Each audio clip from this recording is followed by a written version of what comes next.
Drawja. So this is going to be fun today. Yes, God. I have sitting before me one of my very good friends. I keep saying that over every single one of these episodes, but the truth is, everyone that's coming through here to do this has been a very good friend of mine. And I'm sitting here with the one, the only, Heather Delta Work. Yes, hi Delta. Hi. I'm glad that you're here because this has been a really fun series for me to do, and I've drawn you before many years ago because I think you are an absolute beauty, and we friends and shit. And I still have pictures that you drew one time at Eat Well in West Hollywood. Yes, I've described this to people because that's one of my favorite things to do is just to kind of sit and sit and chit chat and draw pictures of my friends. And this is going to be really fun because Raven was here, Chad's been here, few friends that I've known for a long time, and now we have a very, very fun story.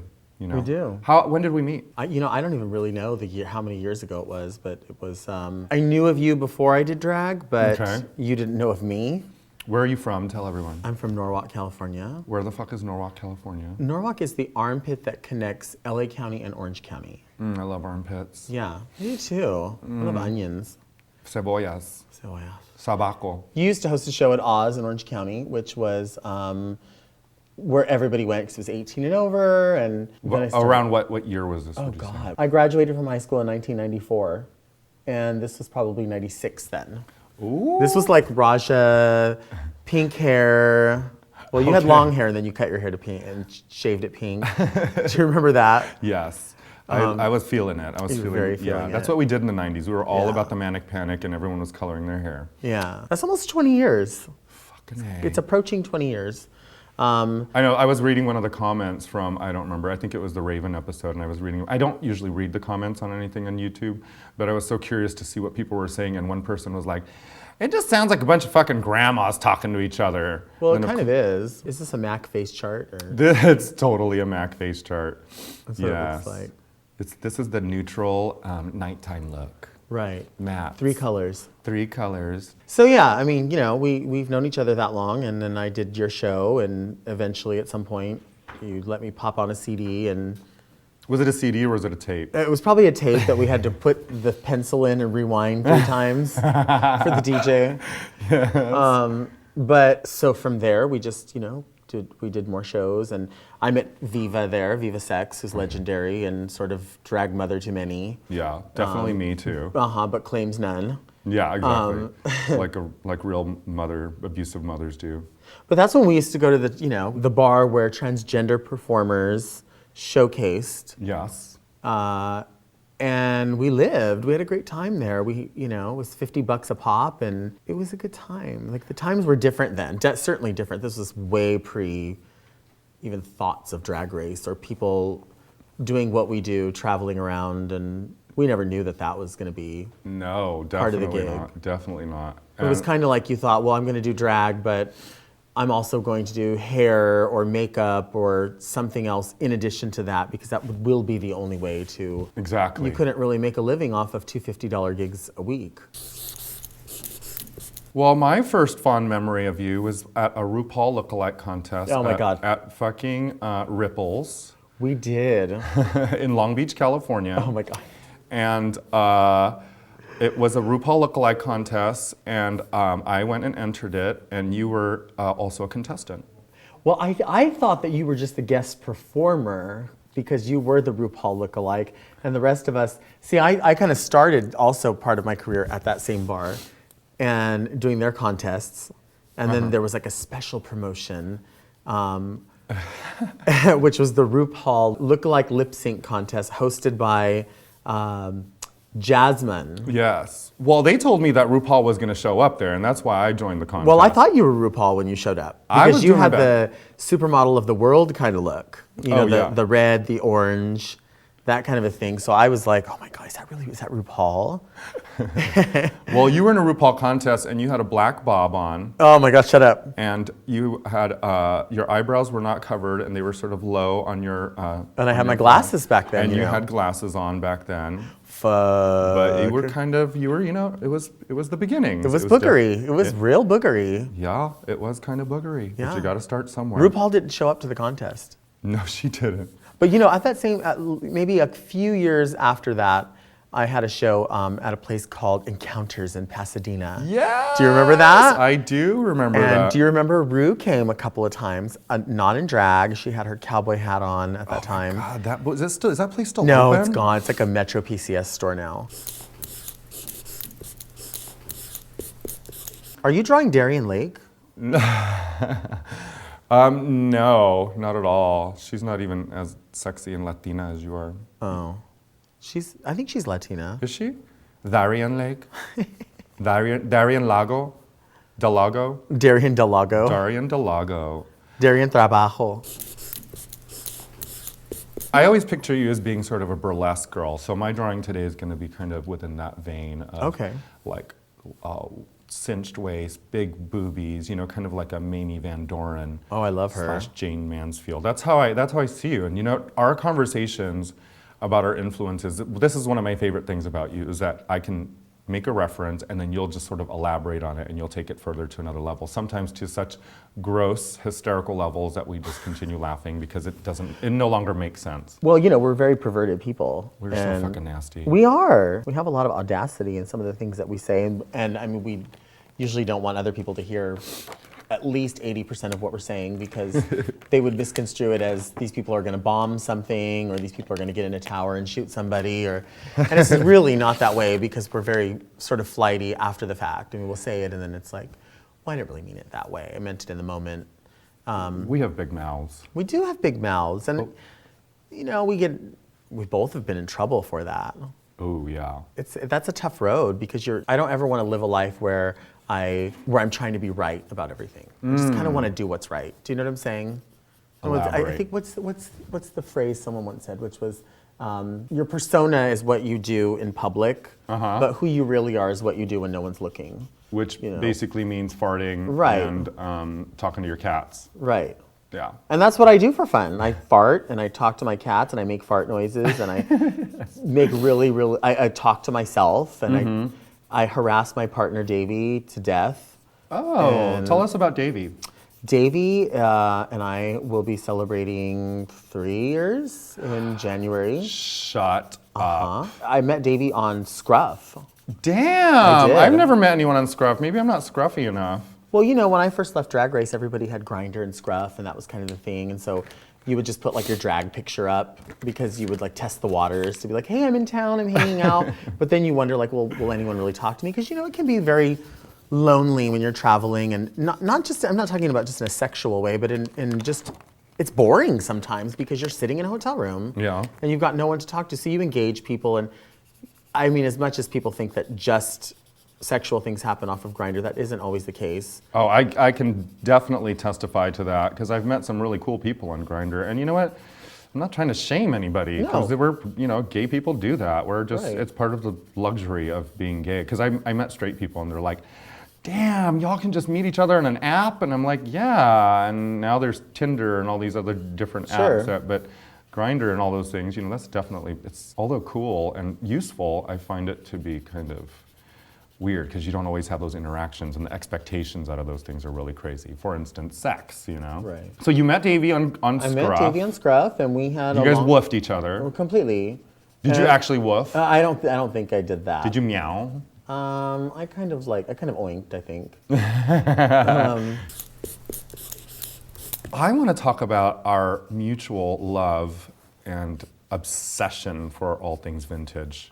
Yeah. We've gone through a lot of different phases. Like, remember when we were into that phase of like being like faster pussycat kill. Okay. That sort of 1960s pointy tit sweater fetish with like, and then the big hair. Definitely big pointy boobs. Some of my drag icons were people like Varla Jean Merman, who when I first saw like Varla or I saw RuPaul, I wasn't really aware that what drag was. When I was hearing Supermodel of the World, I thought, is this like legitimately, this must be a French model? Like, I didn't know. I legitimately thought that there was no way other than that this could be a woman. The same thing with Varla, especially when I heard Varla sing. I was like, that's not real. How a man can't sound like that, you know what I mean?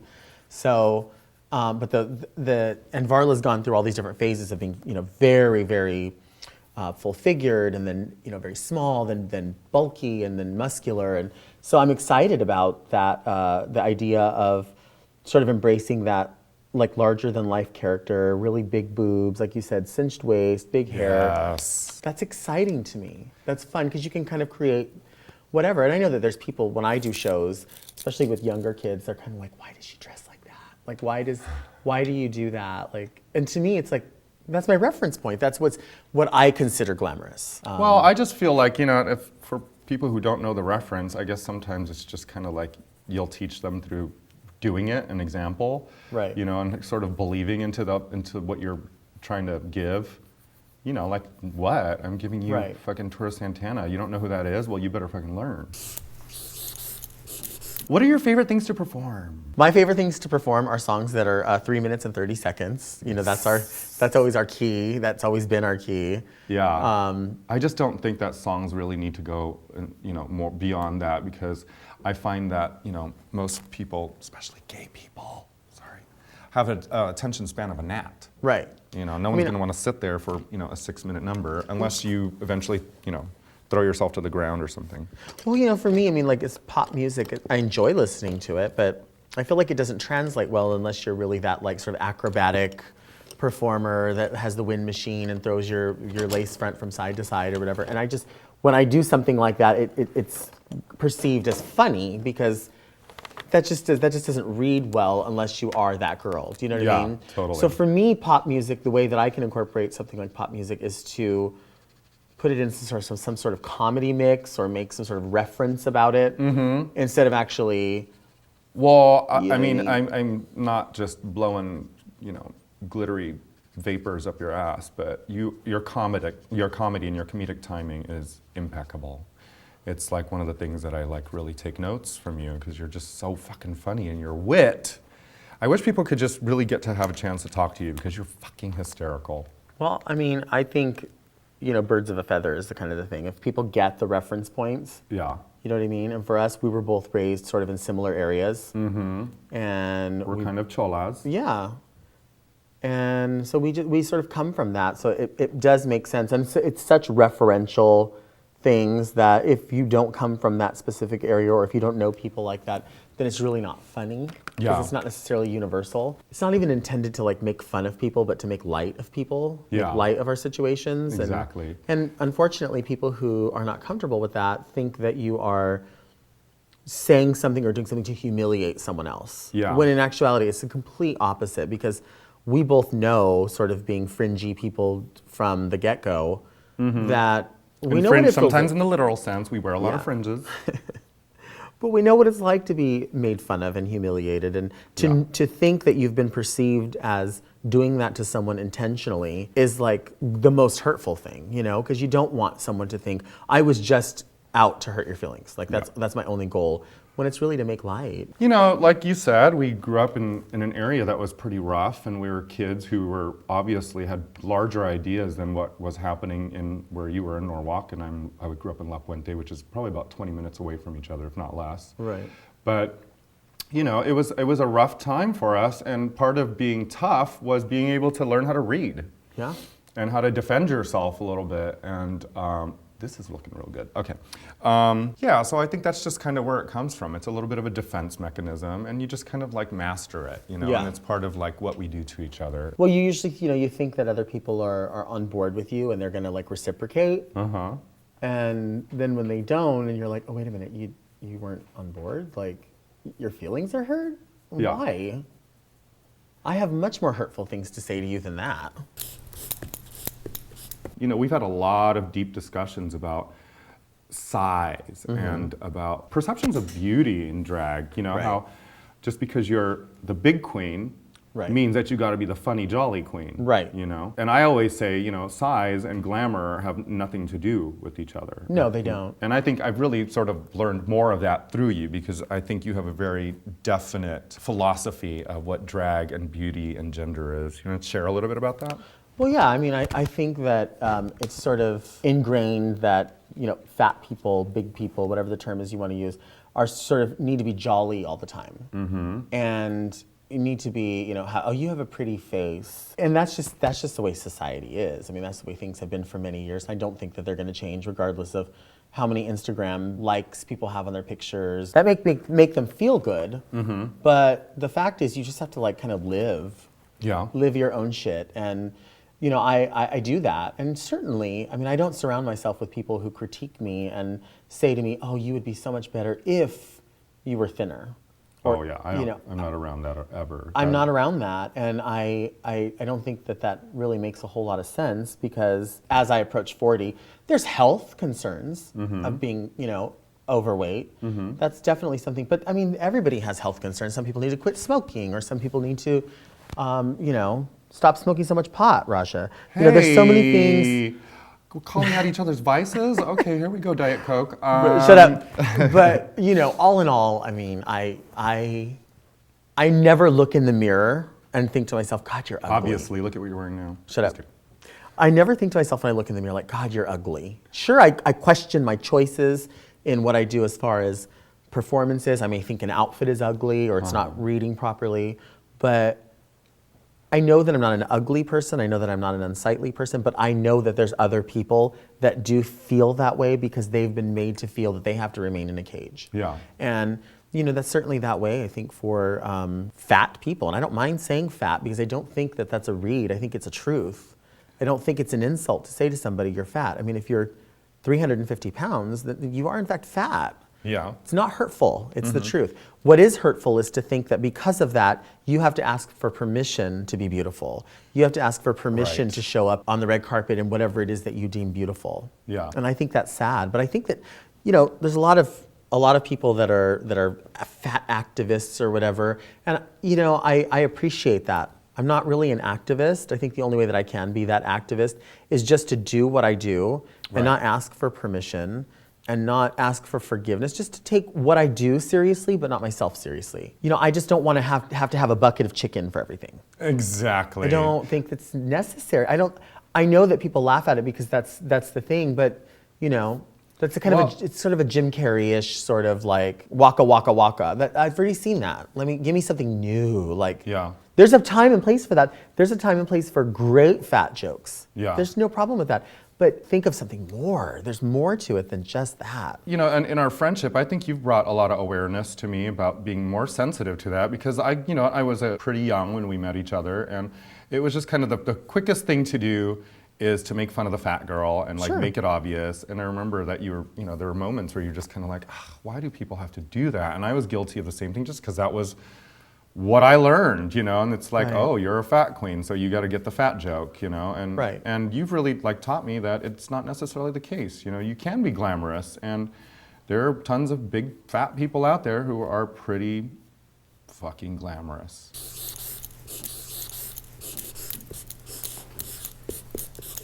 I'm gonna give you a little slight Camel toe? Camel toe, just a slight. You've done that to me before. I'd like it. I just always imagine you with the camel toe. Yeah. It's just like that little, how panties. What about a moose knuckle? Because I usually have a moose knuckle.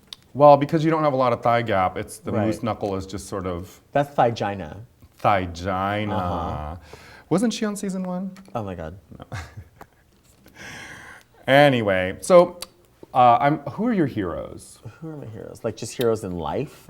Heroes in life, heroes in entertainment, heroes other than Dolly Parton. We talked about Dolly Parton. Yeah. Who else are your heroes? My mom is my hero. Aww. I know. What's your mom's name? My mom's name's Margaret. Okay, I know Margaret. She's actually one of the loveliest people. Why is she your hero? She's a hero because I'm an only child, and she was a single mom for the better portion of my life, as preteen and on, and she's just one of these people that she never complained, she always just was like, well, this is the way it is. Mm-hmm. I'm not going to look for a thank you. I'm not going to let everyone know how difficult it is or how I'm without. She just kind of did, and I can remember her walking to work. I can remember her walking in the rain to work. I can remember her sacrificing new uniforms so I could have something. I can remember all those things. I think it's sort of my responsibility as, my parent reaches retirement to cater to her and to give to her and to make her comfortable that's one of my focuses in my life is making things comfortable for her. Yeah. And making her realize that all the Because sacrifices. she's your best friend. You Yeah. guys have gone through a lot together. It's cool that you guys get along. Yeah. Well, she gets along with Davey. I mean, like they're like two peas in a pod, and Oh, that's important. they have their own little jokes and their own little thing. And whenever I'm out of town, the two of them Make out. make out, and go out. And I've wanted to make out with your mom for a while. Yeah. I'm calling it out right now. Yeah. She's watching, but It's her Margaret, long neck. Margaret, I'm ready. I remember I got punished as a kid by my mom I learned the words "son of a bitch." I didn't know what the hell they meant, but I kept saying it over and over again. And I was walking around the house. I think I learned it from one of my sister, my older sister, and she got so mad at me. And one of my punishments, because there was that time when you could still sort of physically abuse your kids, and it was totally fine. It's Right. just the way it was discipline. So my mom decided that she was going to punish me by sticking little hot peppers in my mouth. And guess what? I love spicy food. yes, you do. I probably learned how to eat spicy food from getting punished. Is that weird?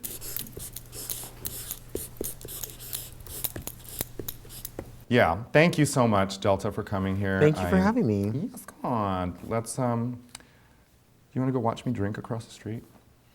Well, I'm supposed to go do a show. Oh, that's right. Are you supposed to be packing? I know, I gotta go to Brazil in the morning. Yes, you do. Yes, but I couldn't do it until Are you drawing chest hair on me?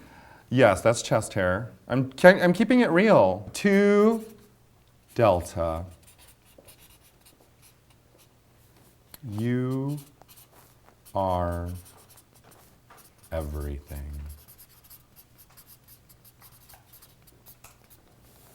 Love, Drawja. Pretty. And don't forget to subscribe to WOW Presents. Do you have a YouTube channel and want to be part of the WOW Presents network? Email us at youtube@worldofwonder.net.